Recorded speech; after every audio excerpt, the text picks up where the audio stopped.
What is up, Sooner Nation? Welcome back to the Sooner Surge. OU escapes. That's the only thing you can say. They escaped with a 31-29 win against UCF.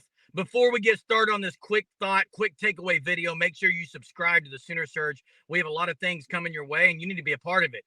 Enable those notifications, like and comment. We love to hear from you, our viewers. Quick takeaways, guys. Let's start with you, Hunter. Yeah, Peyton Bowen needs to play a lot more. He needs to start. Up until that sack in the fourth quarter, I believe that was his second snap of the game. Unless I missed something, I was at the game, so it's very easy that I could have missed Peyton Bowen being in, but he wasn't in on special teams, which that is just mind-boggling to me. He has been so good on special teams. There was a few times today when UCF was going to punt that Peyton Bowen's in, there's a good chance we could get a block or come really close. Just apply more pressure to a terrible special teams unit in the punting game that UCF has. And then Peyton Bowen comes in, fourth quarter, rushes off the edge, gets the sack. That was a big swing of momentum in that game. It's now 7 games in. Peyton Bowen's, yes, he's only a true freshman, but he has every bit of that 5-star rating that he had a year ago. He has to find a way onto the field and getting a lot of playing time. He was in on some special teams. I do know that. Now, not on punt block.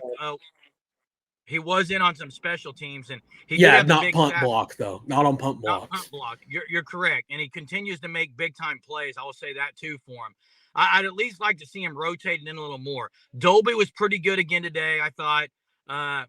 Key Lawrence, I didn't think was his best today. Pearson did a couple. He had 9 tackles. Key Lawrence had 9. He was second in tackles. So 7. Bowen is a playmaker. Key Lawrence was solid, but definitely not his best performance this year. Yeah. My key takeaway, guys, quick thought is this could have been a debacle. This had everything, every ingredient for an upset was in. The ingredients were stirred. It was freaking in the oven, guys. Yet OU found a way.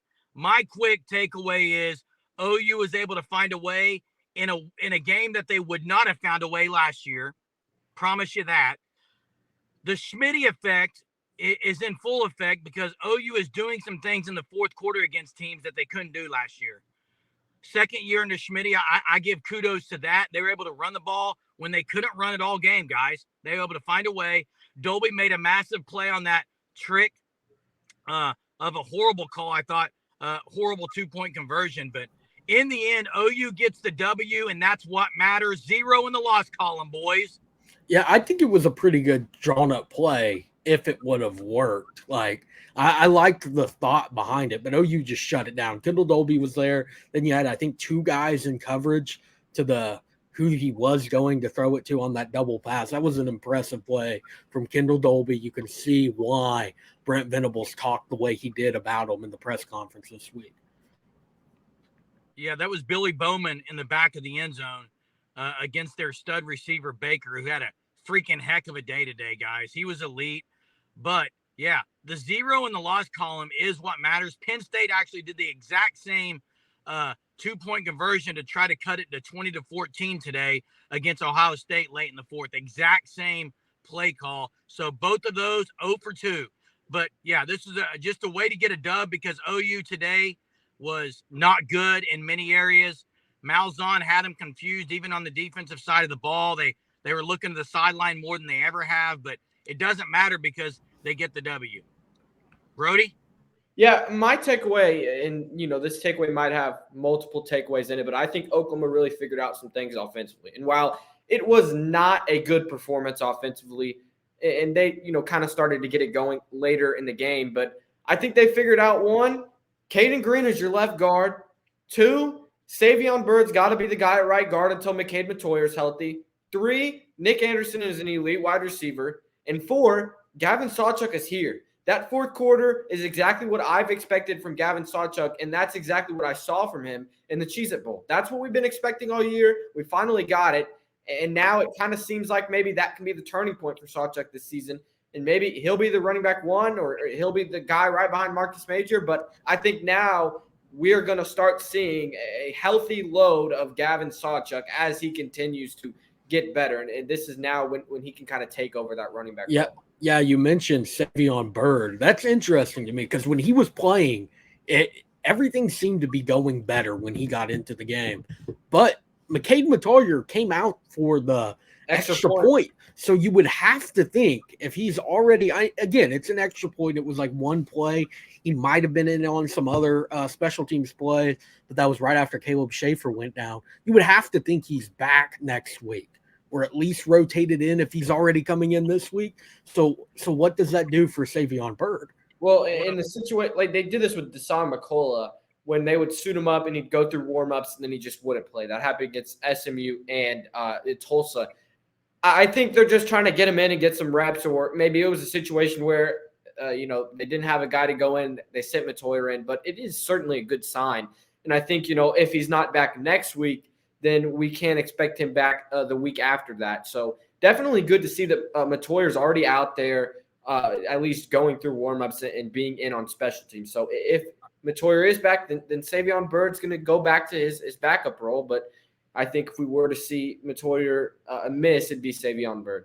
I think the Matoyer thing was really, look, an extra point, for an ankle injury, a high sprain, it's good to get some kind of movement on it. I think it was kind of like a rehab type of deal where he's probably not going to run on it. He's just really push blocking. No one's going to maybe land on it, not going to roll it again. It was just maybe to get it loose out there. But I still think OSU is the game Matoyer comes back. I don't look for him to be back next week, probably. It depends on how much he can move on that. But you're right. Savion Byrd, make up your mind, Savion, please.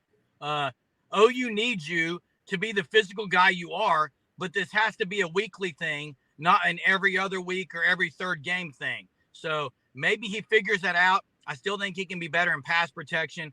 And you mentioned Sawchuk, Brody. That is where Sawchuk has to become better, is on pass protection, picking up blitzes. That's probably his weakness. I love the patience that Sawchuk showed.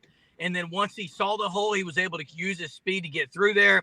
And again, the OU running backs on the year have yet to lose a fumble. That is huge. Yeah, I want to add one more thing now that we're talking about running backs. Tawee Walker served an in-house suspension today. All we know that's been put out there is, it got into it with the coach. That's per Parker Thune, and Brent Venables said that he was serving the suspension today. So that gives Gavin Sawchuk, the extra reps. And I'd say that Gavin Sawchuk certainly capitalized on that. He got his first start of the season today. And like you said, he was very good about being patient. And then once he hit the goal or the hole, using that speed. And it was interesting to see him look back at the coaching staff on that one play. Should it go in? Should he not? But I ultimately think he made the right decision to go ahead and get the points. Yeah, and there, Hunter, you're going to say something there? Yeah, you mentioned the pass blocking, Germ, with Sawchuk. I think that's, again, to see it today with how much run he got and see his struggles in there. I think that's really what has separated Tawee Walker, Marcus Major, which Tawee didn't play today, but Marcus Major in that starting role, is we talk about it all the time. If you're a running back for DeMarco Murray, you have to be able to protect the football, which they've all done pretty well at for the most part. No, Sawchuk dropped one, but he didn't turn it over. That's important thing there at the beginning at second snap of offensive play today. And then you got to be able to pass block. So again, I think there is something there with Sawchuk, but I think that kind of answers everyone's question as to why Sawchuk wasn't the starter from the beginning, is maybe it was the pass blocking issues that Tawee Walker and Marcus Major have just been better at that. Yeah, and from the get-go, it was clear they wanted to get Sawchuk involved, even put him in the Wildcat. So it was clear OU wanted to get him going, and that they did, guys. There are some quick takeaways from the game. If you're not part of what's happening, make sure you do, because there's a whole lot to break down in this game. You can't do it in one video. So we'll be dropping a whole lot of videos to break down this UCF-OU game. OU escapes again, 31-29 at the Palace on the Prairie. And they, I guess you could say, survive in advance, even though this isn't March Madness. But that's kind of what you got to do. You got to win these games, and they're able to do it. So kudos to OU for fighting adversity and finding a way. Drop your comments. What your key takeaway, your quick takeaway is. Drop it in the chat and make sure you're subscribed. Till next time, boys. Boomer. Boomer.